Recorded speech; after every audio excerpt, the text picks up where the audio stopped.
Nico, un point c'est tout. Les libertarés. Bonjour et merci de me retrouver pour ce nouvel épisode de Nico un point c'est tout. Aujourd'hui, je vous propose un exercice que j'ai intitulé Les libertarés. Vous allez comprendre pourquoi.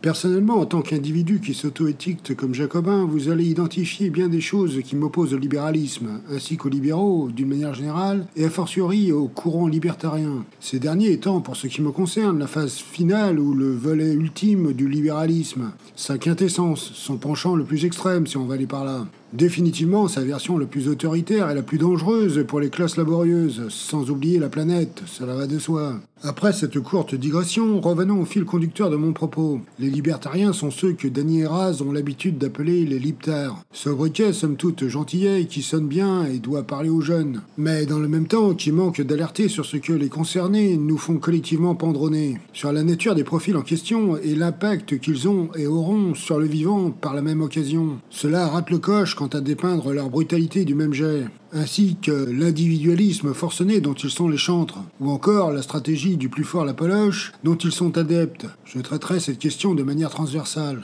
Leur force, notre faiblesse. Commençons peut-être par une brève autocritique. Moi le premier, puisque je me réclame plutôt du jacobinisme, pour faire un raccourci assez pratique. On aura tous, je pense, noté comment l'État aura failli dans sa mission d'œuvrer pour l'intérêt général, en particulier durant les dernières décennies. Plus spécialement quand il aura été peu enclin à effectuer son travail de redistribution ou de protection. Et encore, c'est un euphémisme. Surtout dès lors que celui-ci aura été placé dans les mains de gens qui ne servent que leurs propres intérêts, ou ceux de leur cercle ou réseau, pour qui des notions telles que pays ou compatriotes ne font pas grand sens, aussi longtemps que des enjeux économiques se font sentir. Ceux-ci formant une caste interne qui constitue elle-même une sorte d'élite mondialisée, souvent aux intérêts supranationaux, et dans les mains desquelles toutes les facultés auront été mises pour assurer la perpétuation de la valorisation de leurs conditions et la pérennisation de leurs privilèges. Si la critique est légitime, il s'agit pour notre groupe social de ne pas tenter de nous exonérer de nos responsabilités pour autant. En effet, si les puissants disposent de l'appareil d'État entre leurs mains, nous ne sommes souvent pas exempts de tout reproche. Nombre d'entre nous, manquant d'exercer leurs droits, se réfugiant dans l'abstentionnisme du fait d'une impuissance personnelle ressentie, nous faisant ainsi perdre notre meilleur atout, soit le nombre, quand d'autres se livrent à pire encore, puisqu'ils votent contre leurs intérêts de classe et contribuent grandement à consolider la position des riches et leurs alliés, et leur faciliter la prise de contrôle du pays. S'il est indéniable que l'État n'a pas été et demeure loin de répondre aux attentes de la plupart des gens, il ne faut pas non plus s'en offusquer ou s'en étonner, aussi longtemps que des masses importantes d'entre nous tendons le bâton pour nous faire battre à une poignée de gens qui n'attendent que cela.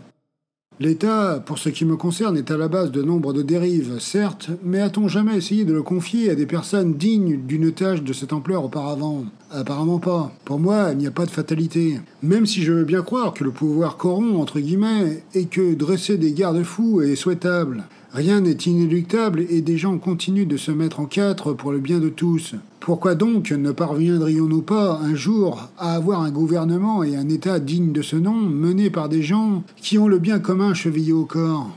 État désireux de remplir les missions qui sont les siennes dans l'imagination de tout un chacun, ce dernier s'acquittant de sa mission de protection de tous, les plus fragiles en tête.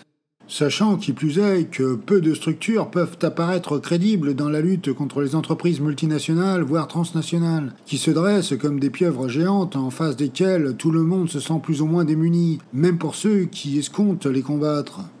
Ce vers quoi je veux en venir, c'est de montrer que nos adversaires sont particulièrement offensifs et nuisibles, et que nous ne devons surtout pas nous affairer à les aider dans la réalisation de leurs objectifs. Comme je le soulignais dans le titre de ce segment, leur force est notre faiblesse. Cela n'est pas un état de fait, et les choses peuvent changer. À nous tous de nous y employer.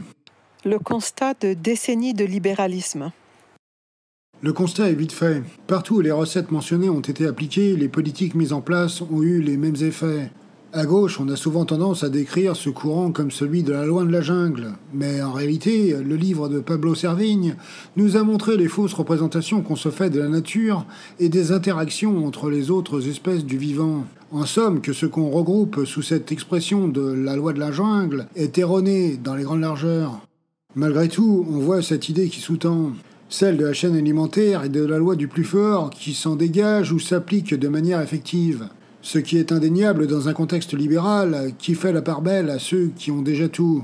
qui établit en règle la compétition de tous contre tous. Je vais essayer de le faire succinctement, mais je crois qu'il n'est pas inutile de rappeler comment les écarts de richesse se sont accrus plus que de raison ces derniers temps, sous la gouvernance de Macron en particulier. Le président actuel ayant été toujours plus fort, plus vite, plus loin, dans l'avènement du marché au sein de notre pays, s'adonnant à différents types de casses, qu'il s'agisse des normes et des services publics, des endroits ou secteurs où l'État a traditionnellement la mainmise. On a bien eu le droit à des tentatives d'enfumage concernant le chômage, mais celui-ci est reparti à la hausse en dépit des subterfuges habituels pour en masquer l'ampleur. La part des richesses des mieux lotis a considérablement augmenté sous l'ère Macron, jusqu'à atteindre 45% de la part du PIB. Dans un temps où le niveau de vie de toutes les classes sociales, riches mis à part, n'aura cessé de s'effondrer. Que les classes moyennes se seront paupérisées comme jamais et que les moins favorisés tirent la langue jusqu'à par terre, faisant qu'on a dépassé, et de loin, les 10 millions de pauvres en France. Voilà qui nous remémore le fameux modèle allemand dont tous, à la tête du pays, plus ou moins se réclament. Encore un effort, et pour ceci aussi, l'élève va dépasser le maître, comme on dit. N'oublions pas également que ces supposés VRP de l'entreprise auront réussi à établir un record aussi insoupçonnable qu'insoupçonné, celui du plus grand nombre de faillites d'entreprises. Ceci comme tout un symbole du malaise en cours et de l'absolue inefficacité des politiques adoptées par nos dirigeants depuis des années, chefs d'État actuels en premier lieu, et ce, même à considérer leur propre idéologie supposée. Et encore, on doit sûrement remercier la pandémie récente qui a sûrement adouci la pente sur laquelle on se trouve. Période durant laquelle ces idéologues auront carrément fait volte-face face à l'urgence et se seront appuyés sur les nombreux déjà là que Bernard Friot ne cesse de souligner. Naturellement, le constat cataclysmique que je dresse ici est un bilan à l'écart duquel les 1% et davantage encore les 0,1% sont tenus, puisqu'ils ont échappé à tout, qu'ils ont été les seuls bénéficiaires conjointement avec les grandes entreprises, et évidemment. Pour eux, tout va bien, ils en ont rêvé, Macron l'a fait. On passe en coup de vent sur les près de 200 milliards accordés sans contrepartie aux entreprises, somme dont la quasi-intégralité finit dans les poches des actionnaires plutôt que dans les salaires des employés. L'investissement dans l'outil productif est tutti quanti. Voilà qui ne contrarie pas pour autant. Il continue de se voir en défenseur acharné de l'entrepreneuriat et de l'entreprise. En outre, il est parfois ardu d'établir une frontière entre les libéraux, a fortiori les néolibéraux et les libertariens. Elle est souvent poreuse. Par exemple, où peut laisser Macron? C'est délicat à déterminer. Il nous a clairement mis sur la trajectoire où préparer à être confronté aux libertariens et leur remède de cheval. Remèdes qui font canner tout ce qui se dresse à l'horizon. Idéologie maintenant véhiculée sans se cacher par des Marion Maréchal et Éric Zemmour qui s'en réclament. Pourtant, il serait intellectuellement malhonnête de ne pas mettre en avant certaines des choses qui séparent encore le pensionnaire de l'Élysée des frappadingues qu'on rencontre dans d'autres pays. Rassurez-vous, on y reviendra, c'est au programme. Le truc ne va pas manquer de sel. Néolibéraux versus libertariens. Il va sans dire que les libéraux et les politiques néolibérales ont été le cadre de beaucoup de souffrances d'ores et déjà. Mais ce n'est peut-être qu'un début si on en juge par la tendance globale. Enfin, si nous ne parvenons pas à contrecarrer les plans de ces élites mondiales qui s'emparent du pouvoir un peu partout à travers le globe. On sait tous que les grands de ce monde, entre guillemets, se sont radicalisés plus que de raison, et que les bourgeoisies consentent de moins en moins à quelques concessions que ce soit envers ceux qui bâtissent leurs empires. Eux tous estimant que leurs mérites et efforts ne sont pas suffisamment récompensés, visiblement, se considérant trop taxés, et je vous en passe et des meilleurs, malgré les zéros qui se multiplient derrière les chiffres figurant sur leur compte en banque. Enfin, façon de parler, je l'admets volontiers, car on sait tous que la partie en banque est parfois une infime partie de ce que toutes ces personnes ont pu engranger. Mais vous voyez l'idée, l'accumulation à outrance. C'est un fait qu'on ne saurait nier, faute d'être de mauvaise foi ou à côté de ses pompes, voire complètement d'élu, pour reprendre un vocabulaire cher aux jeunes. Cela se matérialise aussi dans les courants idéologiques par ailleurs. L'opposition majeure entre néolibéraux et libertariens, outre le paramètre graduation du libéralisme, est une sorte de jusque-boutisme des croyances dans le marché comme solution à tout, ainsi que de la nécessité d'aller au-delà concernant les dérégulations. Partout, tout le temps, qu'importe le domaine. Attention, ce n'est pas la seule chose prégnante, mais concentrons-nous sur ce point pour commencer. On voit tout ce glissement en cours. On est passé de la volonté d'imposer la concurrence libre et non faussée, comme la norme, à quelque chose qui s'apparente plus au refus de toute norme telle qu'elle soit désormais. Ce n'est pas une simple petite nuance. Dans cette optique, on ne s'interroge pas sur le pourquoi du comment du changement de nature entre ces acteurs privés et l'État. C'est le deuxième point vers lequel je voulais vous diriger. Précédemment, avec les néolibéraux, l'appareil d'État était le plus clair du temps jugé inefficient et mauvais gestionnaire. Pourquoi du comment ces représentants ont fait tout ce qui était en leur pouvoir pour le confisquer en quelque sorte, ou tout du moins le mettre au service du privé pour la faire courte, soit de ces acteurs, des puissances de l'argent, des milieux affairistes. L'État souvent dénigré paraissait bien utile, quoi qu'il veuille bien en dire, mettant en place des infrastructures et autres garantissant une main-d'œuvre qualifiée et en bonne santé et assurant des débouchés. Ces moyens étaient mobilisés et nombre de grandes fortunes et grosses boîtes se sont faites par le biais des marchés publics et des mènes qui leur étaient associés. Aujourd'hui, on a passé ce stade dans bien des spots. Les néolibéraux ont laissé la place aux liptards, ou libertariens comme vous préférez les appeler. Peu importe la manière dont on les nomme, leur action reste la même. Tous s'attachent à démanteler l'appareil d'État et ses ramifications, refusent tout interventionnisme. L'individu est seul responsable de lui-même, de ses réussites et échecs. C'est ce qui prime dans leur philosophie. Cela revient à dire que la société n'existe pas. En ce sens, on pourrait être tenté de dire que Thatcher a été la première de cette lignée idéologique. Plus sérieusement, cela se traduit clairement dans le rôle que Trump escompte faire jouer à Musk dans la tâche qu'il lui a confiée, et que le techno-king de Tesla a endossé avec un plaisir non dissimulé, parfois même avec une attitude ambiguë qui laisse quelque part présager qu'il se verrait bien calife à la place du calife. On sait tous que les innombrables agences américaines sont pour ainsi dire toute la cible d'attaque de ces deux compères. Ils ont déjà entamé le travail de destruction. Ils ont frappé fort d'emblée. Ils ont eu quelques couacs qui leur auront fait un peu perdre leur crédibilité et la face, mais ils ne renoncent pas à leur projet. Ils s'attellent méthodiquement à remplir leur mission en tapant vite et fort, en menant une sorte de blitzkrieg. L'effet de sidération aidant à limiter les protestations et l'organisation de la riposte citoyenne. La mise en action de tous ceux qui ne veulent pas entendre parler de ces politiques à destination des manias et lobbies en tout genre, devenant toujours plus fastidieuse. C'est la raison pour laquelle commence à se diffuser le terme d'anarchiste de droite, notamment sous l'impulsion de Javier Milei en Argentine. Tout ceci est grave et inquiétant à souhait. On a atteint le stade supérieur quant à ces attaques en bonne et due forme contre les structures étatiques. Après se greffe tout le reste. D'où cette utilisation du terme libertaré en guise de titre de cette chronique. Passons à la suite. Les libertariens, de grands démocrates. Vous l'avez compris, le titre de cette section est hautement ironique. Juste avant, j'ai fait de mon mieux pour mettre en relief les différences entre les néolibéraux et libertariens. On continue dans la même veine. Effectuons un petit flashback. L'histoire regorge de leçons, notamment de celles qui nous inspirent que les néolibéraux ne sont pas des grands démocrates dans l'âme. De plus ou moins longue date, pas bien compliqué d'illustrer mes propos. Qu'il s'agisse du traitement des mineurs par la Dame de Fer, jusqu'à nos jours avec Macron Ier, qui s'auto-affuble de comparaison avec Jupiter, les exemples sont pléthores. En France, on avait eu des alertes en quelque sorte. Le traitement du référendum sur le traité constitutionnel de 2005 en incarnait une toute particulière, comme une énorme entorse à la démocratie, comme un signe avant-coureur qu'on se dirigeait vers autre chose. Le déni des démocraties était fort peu passé, et on ressent toujours les effets de cet événement majeur de nos jours. Mais une fois encore, on a passé bien des caps depuis lors. Le plus choquant était, sans doute, le niveau de répression sans nom qu'ont pu subir les Gilets jaunes. Pour l'occasion, certains commençaient à réaliser certaines choses à la dure. On leur a fait rentrer dans le crâne, on va dire. Ils commençaient à ouvrir les yeux sur la supposée démocratie comme un leurre confortable qui aidait à accepter l'inacceptable en fait. Ainsi que l'aspect toujours plus répressif des gouvernants, qui n'entendent plus concéder quelques centimètres de liberté que ce soit. Les susnommés comme serviteurs toujours plus ailés des élites économiques, ou les capitaines d'industrie comme certains les dénomment.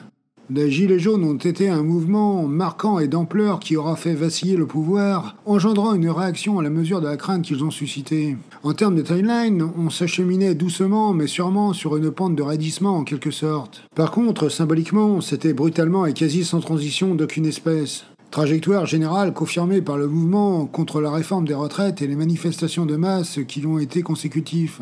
Le tout entériné par un énième refus du résultat sorti des urnes en juin dernier et un nouveau Front populaire floué de sa victoire électorale. Toutefois, si les néolibéraux et consorts n'ont que fort peu fait dans la dentelle, les choses s'intensifient et empirent à vitesse grand V dernièrement. Il convient de l'admettre. Une fois encore, les États-Unis sont à l'initiative du pourrissement en cours. Eux avaient connu une secousse super violente précédemment par le biais de l'invasion du Capitole par une masse chauffée à blanc n'acceptant pas la défaite de son champion. Moment historique à l'échelle planétaire, enclin à déterminer la suite. La suite, parlons-en. Comment ne pas entendre les mots du président américain nouvellement réélu, qui nous intimait qu'à l'avenir son peuple, les Américains, n'auraient plus à voter. Tout est dit, fin de l'histoire, pour reprendre la formule consacrée. Une forme de logique, la logique du bras tendu.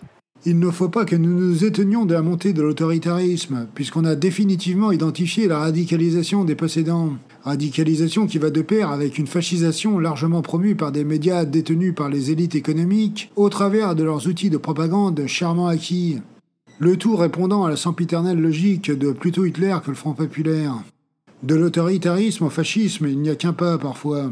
Qu'un geste même. Difficile de passer à travers les événements récents et de ne rien remarquer, à moins de souffrir d'une cécité réelle ou volontaire.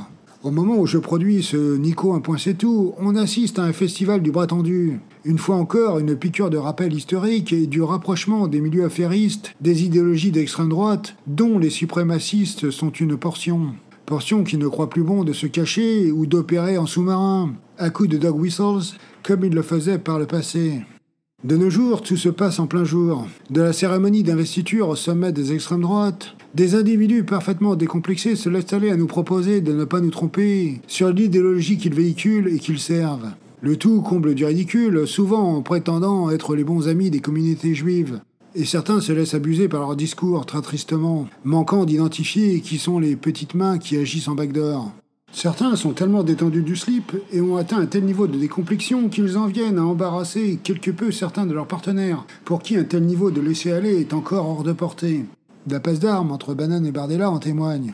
Bon, après, c'est vrai, comme aurait dit Ashton dans sa première chronique chez Blast, certains tentent toujours des enfumages à base de cœurs balancés à la foule, sont dans une forme de rétropédalage. Mais en attendant, ils ont avancé leur pion dans l'acceptation de ce genre de gestes. Le tout aidé par la complaisance de certains médias qui se pseudo-interrogent sur la nature du geste de l'intéressé, avec la plus grande des mauvaises foi qu'il soit, nul besoin de le préciser.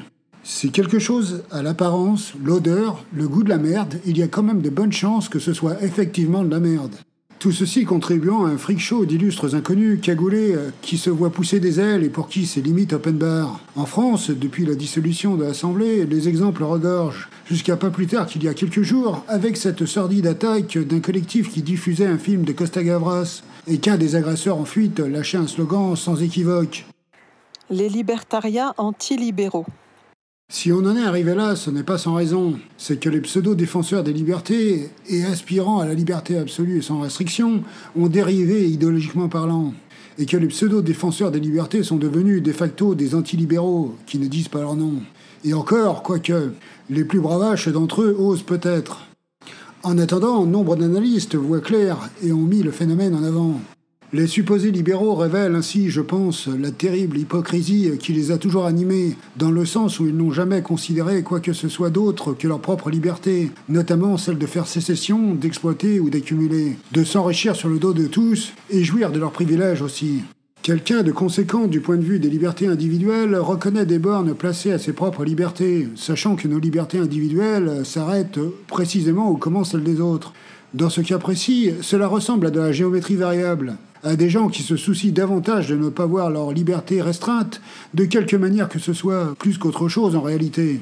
La manière dont ils gèrent certaines choses est tout particulièrement évocatrice. Ils ne connaissent que les rapports de force, l'intimidation, la soumission et autre chose de ce registre. La vérité nous a sauté aux yeux, à tous sans exception, notamment au travers de la gestion de la réception de Zelensky par Trump. Ce dernier ne s'attendait sans doute pas à un tel accueil, à une telle mise en cause et au final à une telle humiliation et à la tentative de soumission, voire de reddition qui va avec. Comme on dit, quand on parle du loup, on en voit la queue. Le Freak Show. En tout cas, quand on analyse la brochette de tarés auxquels on a affaire, on réalise un peu mieux l'ampleur de la menace qui nous pend au nez. Il ne faut pas se fier au côté un peu clownesque ou haut en couleur des concernés. Le danger qu'ils constituent est extrême. Il vaut mieux ne pas les prendre à la légère. Surtout quand on sait les moyens dont ils disposent pour mettre tout le monde au pas. Les intéressés sont en parfaite connexion avec le monde médiatique. Ils possèdent des réseaux sociaux et par conséquent disposent d'un monopole des communications entre leurs mains. La très large majorité de l'information, entre de très gros guillemets, est dans le creux de leurs mains. Un outil de masse qui plus est. Un outil qui martèle H24 et qui finit par insérer des choses dans les crânes en burinant. Quand bien même la méthode puisse être grossière parfois et que ce qu'il martèle n'est que fake news, commentaires partiaux, opinions biaisées, etc. Le ton sérieux est une forme d'apparat suffisant souvent à parvenir à remplir les objectifs. Un peu plus tôt, je mentionnais les moyens disproportionnés dont les libertarais disposent, ainsi que la manière dont ils sont entourés pour atteindre leur but. Un échappe à cette règle et s'avère plus isolé, c'est Milei en Argentine.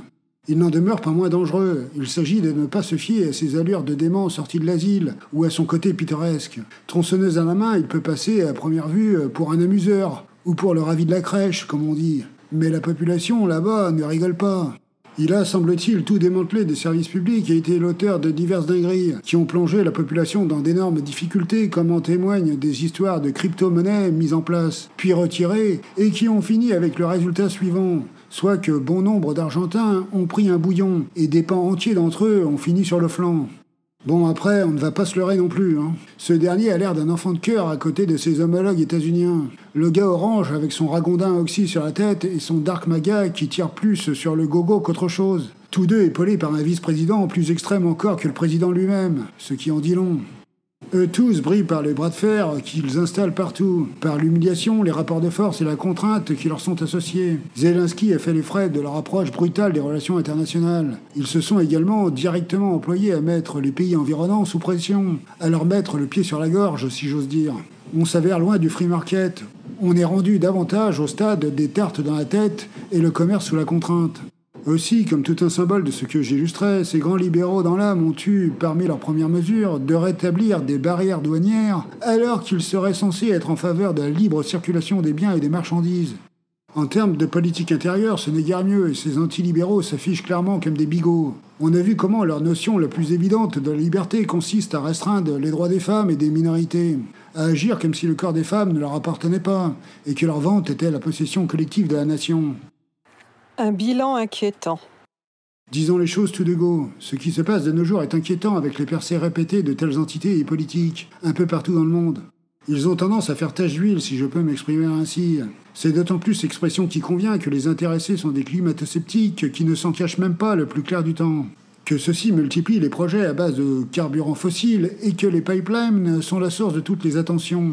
Voire que certains utilisent des catchphrases comme drill, baby drill, pour résumer de manière à peine caricaturale les contours de leurs projets et agendas politiques. Ce n'est pas pour rien que certains commencent à avancer le qualificatif de carbofasciste, tant les méthodes à l'œuvre sont autoritaires et les enjeux climatiques véritablement le cadet, voire le dernier de leurs soucis en fait. Nul besoin de préciser que dans une période où le changement climatique est déjà commencé et d'ores et déjà irréversible, la présence toujours plus étendue de ces courants n'invite pas au plus grand des optimismes. D'autant que ces supposés chantres de la liberté se sont lancés sur le chemin de l'interventionnisme et des conflits armés. En outre, nous, Européens, croyons ne plus jamais revoir les conflits sur le sol de notre continent, mais avons constaté que c'est précisément le contraire qui s'est produit dernièrement, que le bruit des bottes ne cesse de devenir plus assourdissant, que tous les pays adoptent cette logique guerrière, malheureusement, qu'à l'extérieur des frontières européennes, ce n'est pas plus rose, et que nombre de questions de frontières font surface et donnent lieu à des affrontements sur le terrain militaire, que les budgets placés dans l'armement, notamment nucléaire, ne cessent de progresser et que la communauté européenne se voit forcer la main pour aller plus loin et augmenter la part de son budget consacrée à l'acquisition de celui-ci. On parle dernièrement de 5%, soit pas moins de 800 milliards, rien que ça. Afin de ne pas faire trop long, j'enchaîne et je livre ma conclusion. Soit que ce n'est pas parce qu'ils sont en roue libre ou encore qu'ils peuvent revêtir des aspects un peu caricaturaux ou grotesques que les personnages en question et l'idéologie qu'ils véhiculent ne doivent pas être pris au sérieux. Ce sont eux qui ont la main pour l'heure. Ils avancent tels des bulldozers. Cette mainmise dont je parle doit nous préparer à affronter des tentatives de suppression de droits et de libertés. Notre réponse doit être collective et nous devons nous battre pied à pied pour tenter d'infléchir et de repousser les politiques impulsées et nous affairer à renverser la table, entre guillemets. Ce que je souligne a, semble-t-il, déjà pris forme. Comment lire autrement cette tentative de faire avancer le besoin de travailler jusqu'à 70 balais, dans un contexte où la perspective de voir un jour la retraite ne cesse de s'éloigner, notamment sous l'impact des conséquences climatiques désastreuses générées par tous ces individus, généralement capitalistes au dernier degré et illibéraux par-dessus le marché. Voilà, j'espère avoir pu vous proposer quelque chose qui fasse avancer quelque peu la conscience, ou qui aura invité à la réflexion. Rendez-vous au prochain épisode. N'oubliez pas de liker, de vous abonner à la chaîne et d'activer les notifications. Pour ma part, je vous donne rendez-vous bientôt avec un nouvel épisode de Nico 1.c'est tout. Merci de votre attention.